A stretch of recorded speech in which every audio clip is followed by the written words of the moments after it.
And you know the goodness of God. Yes. You are not supposed to enter those doors empty-handed. Yes. But you're already supposed to be carrying Thanksgiving with you. Yes. Nobody should have to prod you. Yes. The praise team, you shouldn't take to the third song before you realize God is good. Yes. You have to come with the worship already. You have to come feel already. By the time we get here as saints, as a body, this should just be an overflow. This should just be and Pastor Chad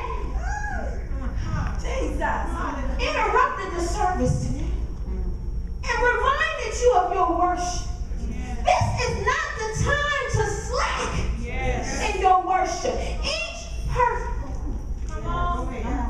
if you think I'm going to go under the radar and I'm just going to get in, I'm just going to fit in, I'm just going to get rained on because I'm in the building. Watch this.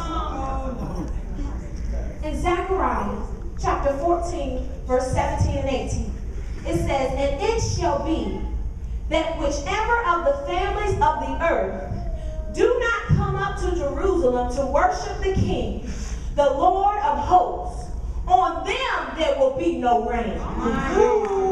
Let's say it again. "And it shall be that whichever of the families of the earth do not come up to Jerusalem to worship the King, the Lord of hosts, on them there will be no rain. If the family of Egypt will not come up and enter in, they shall have no rain." Yeah, Jesus. My God. You got to bring your personal worship with you. Yeah, yeah. I